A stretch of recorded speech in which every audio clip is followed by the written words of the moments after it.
Yes, students, in this chapter, Nationalism in Europe, I have discussed about the painting of Frederick Sorio, different features of the painting of Frederick Sorio, and then I have discussed with you the contribution of French revolutionaries to create the sense of collective identity in the minds of French people, how the feeling of nationalism was immersed in the mind of French people, and that's why they tried to brought changes, kind of revolution in the society. And these French revolutionaries, they introduced many kinds of different ideas, changes were introduced. And then Napoleon Bonaparte in 1804, he also introduced many administrative changes in the kind of 1804 civil code.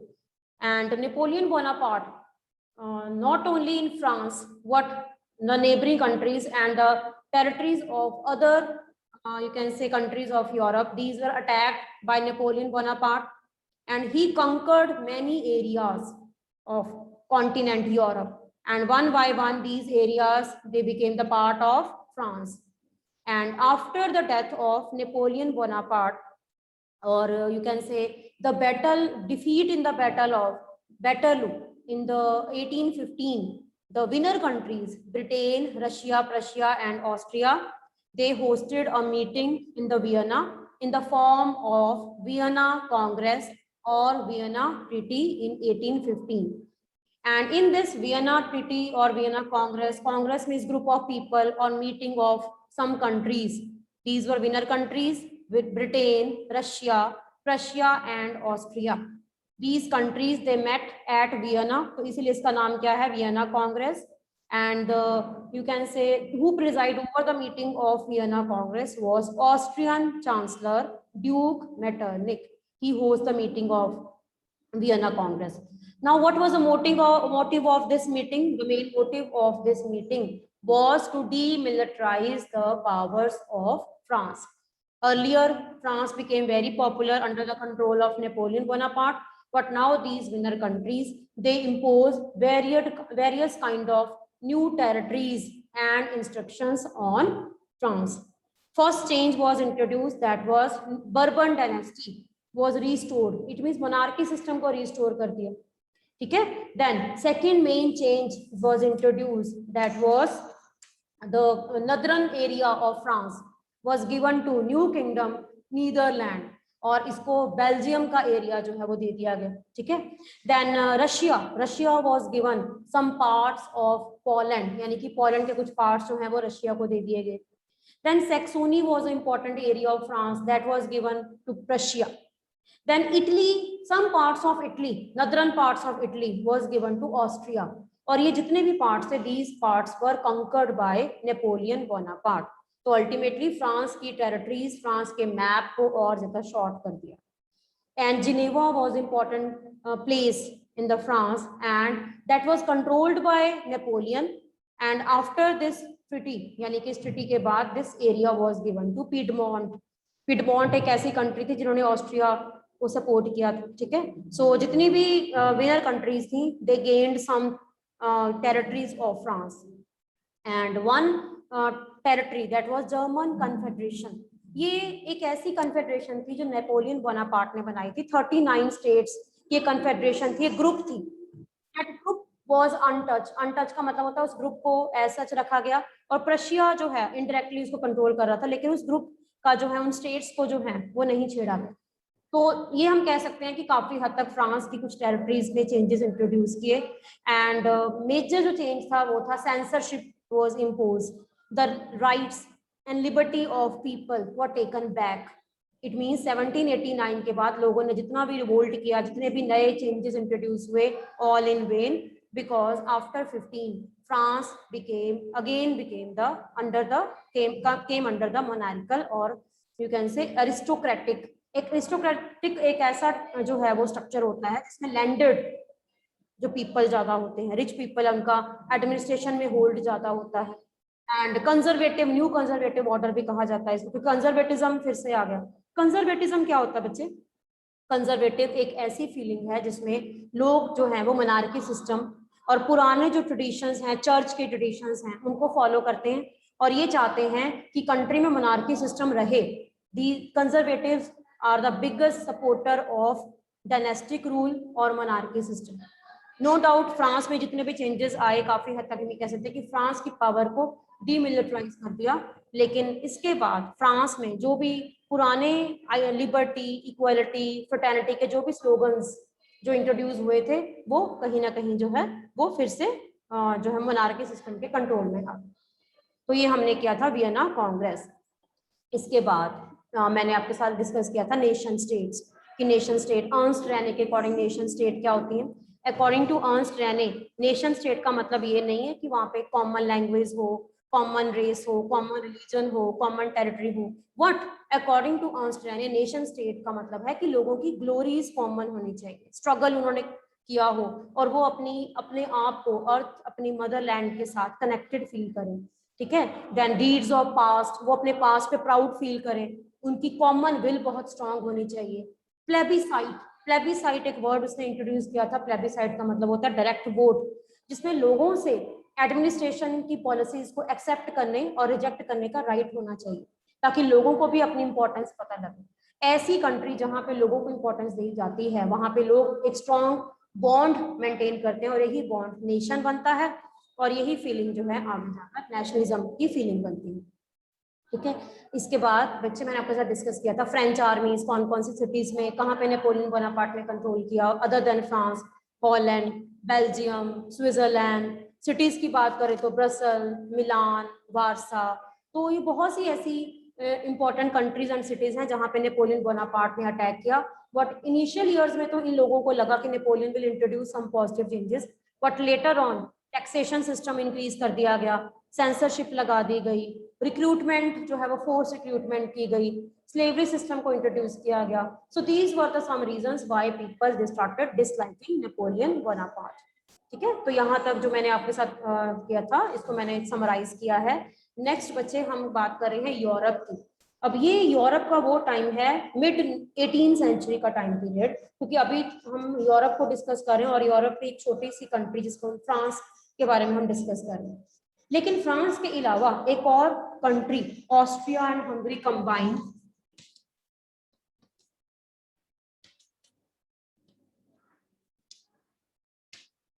इसको हमने बिल्कुल short में study करना है कि Austria Hungary mid 18 century. जब mid 18 century का मतलब 1750, मिड 18 मींस 1750 का टाइम पीरियड। इस टाइम पीरियड में ऑस्ट्रिया हंगरी या यूरोप की बाकी कंट्रीज कैसी थी? No nation states were there, no unity. 1750 की बात करें, फ्रेंच रेवोल्यूशन तो 1789 में आया था। तो 1750 हिस्ट्री में जस्ट एक आपको इस बुक में एक छोटा सा एग्जांपल दिया गया है कि ऑस्ट्रिया हंगरी एक ऐसी कंट्री थी जो नेशन स्टेट नहीं थी। ठीक है, यानी कि यहाँ पे लोगों के बीच में नेशनलिज्म की फीलिंग नहीं थी। रीजन क्या था? इस कंट्री को कंट्रोल करने वाली जो डायनेस्टी थी उसका नाम क्या था? हैब्सबर्ग।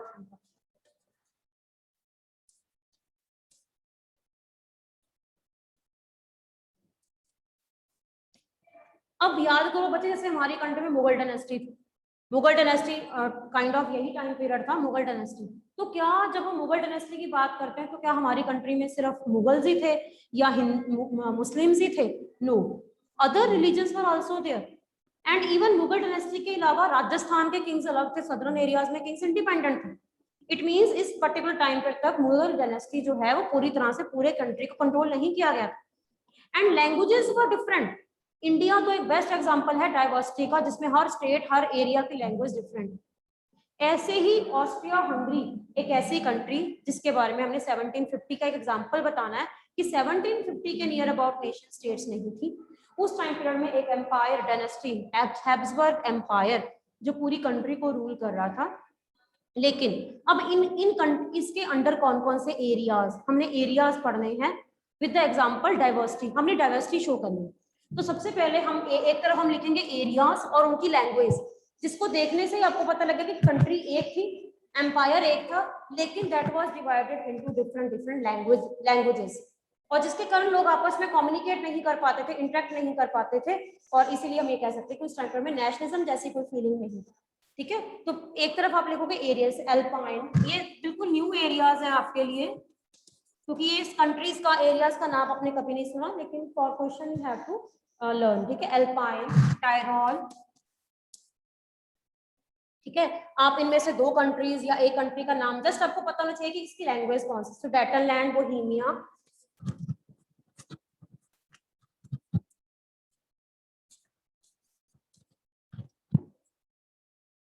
इन एरियाज में मेनली लैंग्वेज कौन सी बोली जाती थी? जर्मन,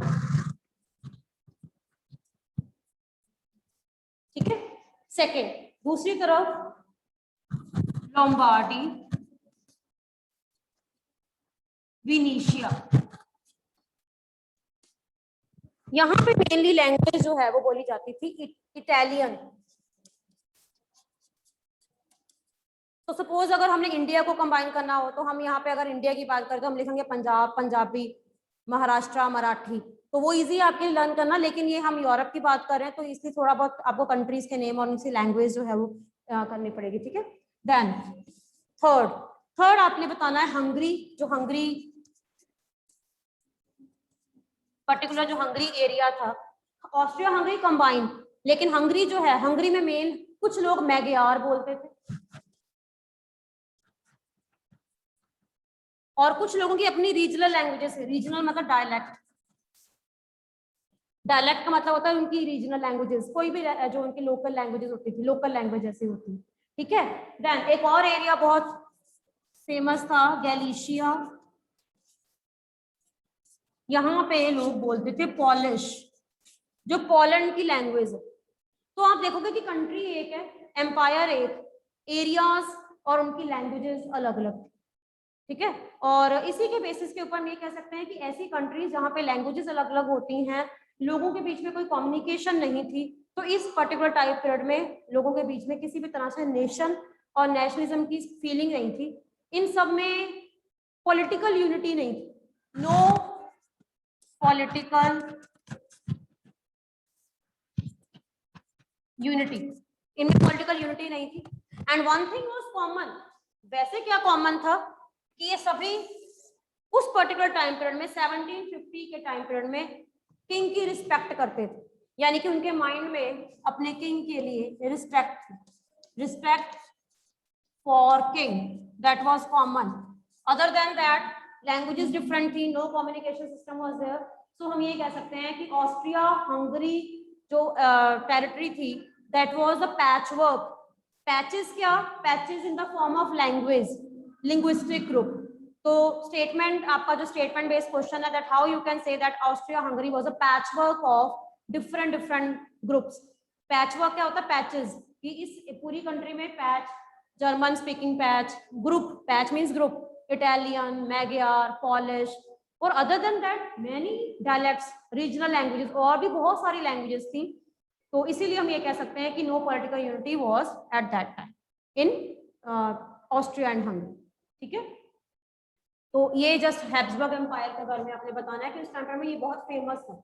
लाइक अगर एशिया के बारे में पढ़े हमसे, सपोज वैसे ही है कि जैसे हम एशिया के बारे में पढ़े कि एशिया में कंट्री है इंडिया, और इंडिया में 1750 के नियर अबाउट कौन सी मेन इंडिया में डायनेस्टी थी, तो हम ये कहेंगे कि मुगल डायनेस्टी, ठीक है। और मुगल डायनेस्टी के रूलर्स कौन कौन से थे और उनके अंडर कौन कौन से एरियाज, उनके languages.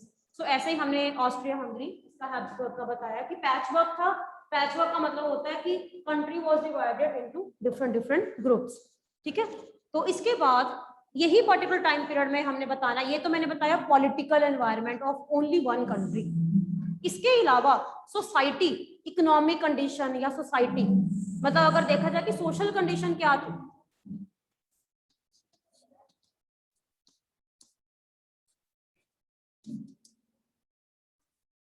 Social condition of Europe, तो ये सेपरेट आपका हेडिंग है, सोशल कंडीशन ऑफ यूरोप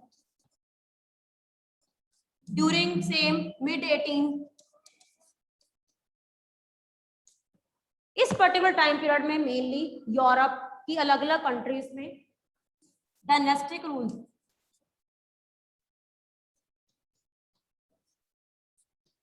तो इसको आप एक्सप्लेन करोगे। जस्ट सिंपल आपने बताना, डायनेस्टिक रूल का मतलब होता है मोनार्किकल फॉर्म ऑफ गवर्नमेंट।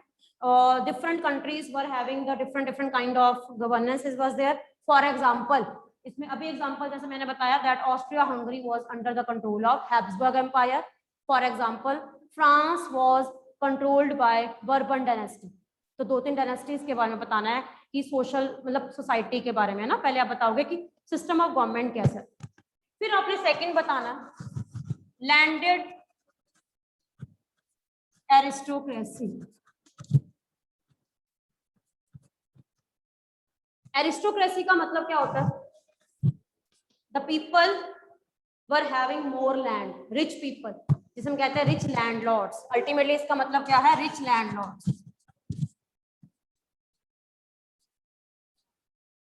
यानी कि डायनेस्टिक रूल यानी कि किंग्स के अंडर कुछ लोगों को कुछ राइट्स दिए गए थे.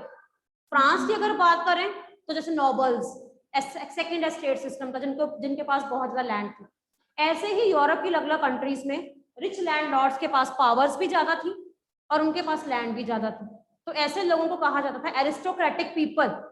एरिस्टोक्रेटिक अगर अपनी कंट्री की बात की जाए तो वेरी इंपॉर्टेंट वीआईपीज लाइक, है ना. तो वहां पे ऐसे लोगों को कहा जाता था एरिस्टोक्रेट. नोबल्स, कुछ लोगों को फ्यूडम्स अपॉइंट किया जाता था, फ्यूडलिज्म भी था.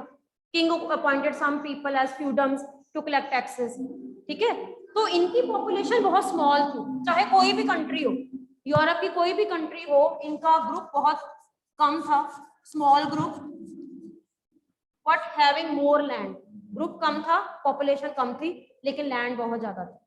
इसके अलावा थर्ड पीजेंट्स, फार्मर्स, सर्व्स. एक टर्म आप पढ़ोगे सर्व. सर्व मींस जो लोग पीजेंट्री वर्क करते हैं. ठीक है. टेनेंट्स, जिनके पास अपनी लैंड नहीं होती है, वो रेंट पे या तो किसी और की लैंड पे काम करते हैं. पीजेंट्स का मतलब फार्मर्स. सर्व का मतलब ही जो वर्कर्स, जो वर्किंग, जो किसी मतलब एज अ लेबर काम करते हैं. टेनेंट्स का मतलब होता है जो रेंट पे, जो लैंड किसी से लैंड रेंट पे लैंड लेकर फिर एग्रीकल्चर करते हैं. तो कोई भी हो, चाहे फार्मर्स, चाहे सर्व्स, चाहे टेनेंट्स, इनको अलग अलग तरह के टैक्स पे करने पड़ते थे पुराने टाइम में. अगर फ्रांस की बात की जाए तो फ्रांस में आपने पढ़ा है third estate, they paid many kind of taxes to the government. Even these people they had to pay many kind of taxes. ठीक है. इसके अलावा जैसे जैसे टाइम बीतता गया, मिड 18 उसके बाद 1750 onward, industries, factories system are introduce. और जब फैक्ट्रीज का आना शुरू हुआ, इसके बाद हम थोड़ा आगे पढ़ते हैं, मिड 18 के बाद का टाइम पीरियड. ठीक है. नई वर्किंग क्लास. वर्किंग क्लास में क्या होते हैं? लेबर, प्रोफेशनल्स, जो प्रोफेशनल्स होते हैं, मैकेनिक्स, मशीन्स यानी कि जो मशीन्स ऑपरेट करते हैं, इंडस्ट्रियलिस्ट, जिनके पास इंडस्ट्रीज होती हैं. तो इन लोगों का मेन, जिसे हम कहते हैं कि काफी हद तक जो है वो मेन कंट्रीब्यूशन माना गया. These people also paid tax. Factory system आया, लेबर्स, प्रोफेशनल्स, इंडस्ट्रियलिस्ट, तो ये भी टैक्स पे करते थे. ठीक है. अब टैक्स पे करने वाले लोग कैटेगरी जो थी वो या तो पीजेंट्स की थी या इंडस्ट्रीज. प्रॉब्लम क्या थी? That at that time dynasty people और मोनार्की सिस्टम और the royal family, they were given many kind of facilities, privileges by birth. उनको बहुत से प्रिविलेजेस मिलते थे, जैसे आपने फ्रांस के रेवोल्यूशन में पढ़ा हुआ है, they were given many kind of privileges. ठीक है. फिर आगे बता सकते हो फिफ्थ प्रॉब्लम क्या स्टार्ट हुई कि these people like working officials, professionals, they demanded equality. इन्होंने डिमांड किया कि इनको भी इक्वालिटी मिलनी चाहिए. अब इक्वालिटी इन विच सेंस? ठीक है. टू अबॉलिश प्रिविलेजेस, कि प्रिविलेजेस जो है वो बर्थ राइट जो नोबिलिटी को मिले हैं या किंग्स को मिले हैं, उनको खत्म करना चाहिए. ठीक है. एंड और ज्यादा इन्होंने क्या मतलब इनकी मेन डिमांड क्या थी? Equal rights to all, less interference from the government. तो ऐसे ही हम ये कह सकते हैं कि यूरोप में मिड 18 के बाद एक नए society, middle class society, middle class society जो है वो emerge. Emergence of middle class society. Middle class means ये लोग ना ज्यादा पुअर थे ना ये नॉबल्स थे. मिडिल क्लास, लाइक आपने फ्रेंच रेवोल्यूशन में पढ़ा है कि थर्ड एस्टेट में से कुछ लोग जो थे, they were very rich, they were considered themselves as middle class. तो ऐसे ही लोग एक तरफ थे एरिस्टोक्रेटिक, एक तरफ थे बहुत पुअर पीपल जिनके पास लैंड नहीं थी, लैंडलेस थे, और एक middle class society. Middle class का मतलब होता है जो इंडस्ट्रियलिस्ट थे या जो प्रोफेशनल्स थे, teachers, lawyers, philosophers, they consider themselves equal in the society. उनको लगता था कि सोसाइटी में इनको भी इक्वालिटी मिलनी चाहिए। So that's why they demanded many kind of relaxations and demands from the government. And इसमें रोल ऑफ फिलोसफर्स हम ये भी ले सकते हैं कि many philosophers, writers, they wrote many kind of books. ये अपना आपने सारा 9th में पढ़ा हुआ है। तो एज अ होल मैंने आपको यूरोप की कंडीशन बताई है, ये सारा ऑलरेडी अपने फ्रांस में पढ़ा हुआ है, तो उसकी हेल्प से आप ये लिख सकते हो कि यूरोप के उस टाइम में ये कंडीशन, ठीक है। और ये एक न्यू मिडिल क्लास इमर्ज हुई जो सोसाइटी को इक्वालिटी यानी कि इक्वल राइट्स जो है वो चाहती थी टू ऑल। एंड यही जो है वो नेक्स्ट हम टर्म आगे करेंगे, एक नई टर्म जो है वो इंट्रोड्यूस की इन्हीं लोगों ने, दैट वाज लिबरल। आपने बच्चे रशियन रेवोल्यूशन में ही पढ़ा है कंसेप्ट लिबरल्स। तो एक नया ग्रुप सोसाइटी में इसी मिडिल क्लास को उन्होंने क्या नाम दिया, लिबरल्स। जो लोग लिबर्टी चाहते थे। लिबरल, लिबर वर्ड जो है वो एक लैटिन लैंग्वेज, लिबर एक रूट वर्ड है जिसका मतलब होता है फ्री। लिबर का मतलब क्या होता है, फ्री। तो ऐसे लोग जो लिबर्टी चाहते थे, फ्रीडम चाहते थे। लिबर्टी का मतलब क्या होता है, फ्रीडम, ठीक है, इंडिपेंडेंस, लिबर्टी, फ्रीडम, लिबरल्स। तो एक ऐसा कंसेप्ट जो है यूरोप में मिड 18 के बाद आया जिसमें लोग जो थे वो लिबरल, लिबरल का मतलब होता है जो सोसाइटी में इक्वालिटी चाहते हैं, फ्रीडम चाहते हैं। और ये फ्रीडम किस सेंस में, तो according to your book this has been divided into 3 parts. Number 1 political liberalism, then second जो है that is economic liberalism,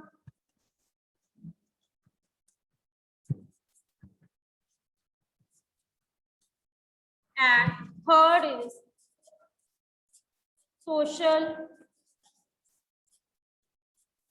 liberalism. ठीक है, तो पूरा कंप्लीट आपको जो क्वेश्चन है, write a note on liberal nationalism. ये जब लिबरल वर्ड नेशनलिज्म के साथ जुड़ जाता है तो ये नया वर्ड क्या बना,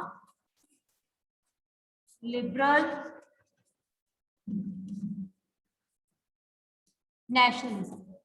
यानी कि ऐसे लोगों के मन में नेशनलिज्म की फीलिंग हुई जो इक्वालिटी, लिबर्टी चाहते थे। उनकी क्या डिमांड, क्योंकि ये लोग लैंडेड यानी कि एरिस्टोक्रेटिक नहीं थे, ये लोग मेरिट के बेसिस के ऊपर, अपनी कैपेबिलिटीज के बेसिस के ऊपर, अपनी क्वालिटीज के बेसिस के ऊपर आगे आना चाहते थे। एंड अलग अलग तरह के लोगों के अपने अपने इंटरेस्ट थे। कुछ लोगों के पॉलिटिकल इंटरेस्ट थे, वो पॉलिटिकल फ्रीडम चाहते थे। कुछ लोगों के इकोनॉमिक इंटरेस्ट थे, वो इकोनॉमिक फ्रीडम चाहते थे। कुछ लोग सोशली सोसाइटी में फ्रीडम चाहते थे। तो लिबरलिज्म रूट वर्ड फ्रीडम, आगे अलग अलग पार्ट्स में हमने इसको एक्सप्लेन करना है कि इसका मीनिंग क्या है, कि अलग अलग जो है वो ग्रुप्स, उनका मीनिंग क्या था। Number 1 political liberalism. पॉलिटिकली देखा जाए तो ऐसे लोग जो पॉलिटिकल लिबरलिज्म जो है उसको डिमांड कर रहे थे, उनका ये मानना था that voting right should be given to all. Political rights, यानी कि ये लोग, इनकी डिमांड क्या थी, they demanded political rights from the people. It means right to vote to all, right to vote to form the government, यानी कि voting right मिले ताकि वो गवर्नमेंट बना सके। And government should be by the consent of all. इनका ये मानना था कि जो गवर्नमेंट है ये कंसेंट का मतलब होता है लोगों की राय के ऊपर बेस होनी चाहिए, और अगर गवर्नमेंट जो है वो लोगों के अकॉर्डिंग नहीं है तो people should have right to change the government. And political liberalism का मतलब होता है ultimately they wanted to end the autocratic system. वो ऑटोक्रेसी को खत्म करना चाहते थे और वो एब्सोल्यूट पावर्स, किंग की जो डिवाइन थ्योरी, एब्सोल्यूट पावर्स को खत्म करना चाहते थे। तो this was regarding the political freedom. लोग पॉलिटिकल फ्रीडम चाहते थे और मोनार्की सिस्टम की जो कमियां थी उनको रिमूव करना चाहते थे। दे डिमांडेड कॉन्स्टिट्यूशन, ये चाहते थे कि कंट्री में रूल्स रिटन फॉर्म में होने चाहिए, कॉन्स्टिट्यूशन होना चाहिए, पार्लियामेंट होनी चाहिए, लॉ मेकिंग अथॉरिटी होनी चाहिए, ठीक है। तो इस तरह की जो है वो थिंकिंग थी, इसको कहा गया political liberalism. Then second is economic liberalism. ये मेनली जो इंडस्ट्रीज थे, बड़े बड़े इंडस्ट्रीज के ऑनर्स थे, उन्होंने डिमांड किया था कि इकोनॉमिक लिबरलिज्म होना चाहिए। इकोनॉमिक लिबरलिज्म का मतलब क्या होता है? Freedom of market.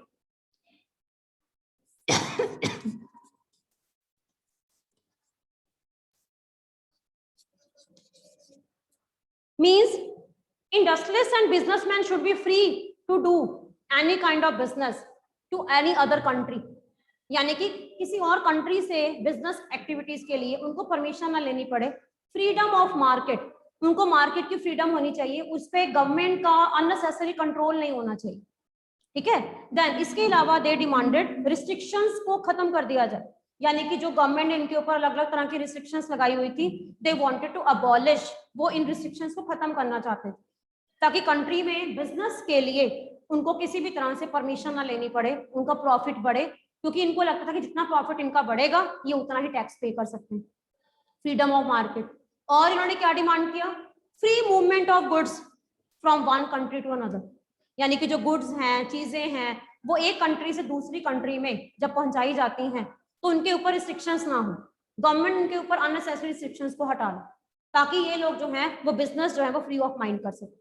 तो ये इकोनॉमिक लिबरल जो था, इकोनॉमिक फ्रीडम वो लोग चाहते थे जो बिजनेस करते थे। Then is social liberalism. Social liberalism एक बहुत वास्ट कंसेप्ट है। इसका मतलब क्या है? Right to have private property. Social society चाहती थी, यानी कि कुछ लोग चाहते थे कि उनके पास जो है वो राइट होना चाहिए प्राइवेट प्रॉपर्टी को, ताकि उनके पास प्रॉपर्टी अपनी हो, ताकि गवर्नमेंट उनको किसी भी तरह से जो है वो रिस्ट्रिक्शंस या जो है वो इंटरफेरेंस ना करे। फ्रीडम ऑफ इंडिविजुअल, और सोसाइटी का मतलब होता है कि लोगों को फ्रीडम मिलनी चाहिए, इंडिविजुअल का मतलब होता है सिटीजन्स को कुछ राइट्स मिलने चाहिए। सेम ट्रीटमेंट फॉर ऑल, और क्या वो चाहते थे कि सबके साथ एक ही तरह की ट्रीटमेंट होनी चाहिए, किसी के साथ डिस्क्रिमिनेटरी पॉलिसीज ना हो, सबको इक्वल जो है वो कंसीडर किया जाए। सोशल जस्टिस, सबके लिए जस्टिस जो है वो सेम होना चाहिए, चाहे मैन है, चाहे वुमेन है, चाहे रिच हैं, चाहे पुअर है, ठीक है। And they wanted to abolish uncontrolled powers of king, यानी कि वो किंग की अनकंट्रोल्ड पावर्स को खत्म करना चाहते थे। डायनेस्टिक रूल जो था उसको खत्म करना चाहते थे। And their main motive was to protect the right of citizens, ताकि सिटीजन्स के राइट्स को प्रोटेक्ट किया जाए। तो ये था सोसाइटी के बारे में लिबरलिज्म। तो बेटा आपको पूरा कंप्लीट जो है वो क्वेश्चन है that is based on liberalism.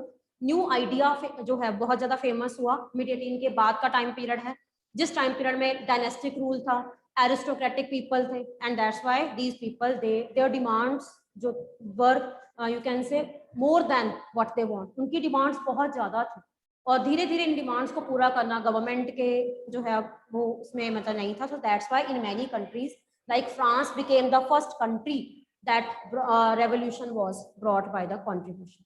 मतलब 1750 के बाद जब ऐसे ही थिंकिंग यूरोप में बहुत ज्यादा फेमस हुई, तो फ्रांस एक ऐसी कंट्री बना जो 1789 में लोगों ने फर्स्ट टाइम किंग के अगेंस्ट जाकर स्टेट जनरल की मीटिंग जो है उस मीटिंग को वॉकआउट किया, and they form national assembly and new kind of constitution was form. और इस कॉन्स्टिट्यूशन में फर्स्ट टाइम जो फिलोसफर्स के आइडियाज से उनको इम्प्लीमेंट किया गया, लाइक मॉन्टेस्क्यू, जॉन लॉक और रूसो, जो भी उन्होंने अपनी बुक्स में लिखा उन आइडियाज को आगे इम्प्लीमेंट किया, लेकिन ऑल इन वेन, क्योंकि 1815 में फ्रेंच सोसाइटी और फ्रांस बिकेम कंट्रोल और under the control of Bourbon dynasty. फिर से बर्बन डायनेस्टी आ गई। Clear? It is clear to you?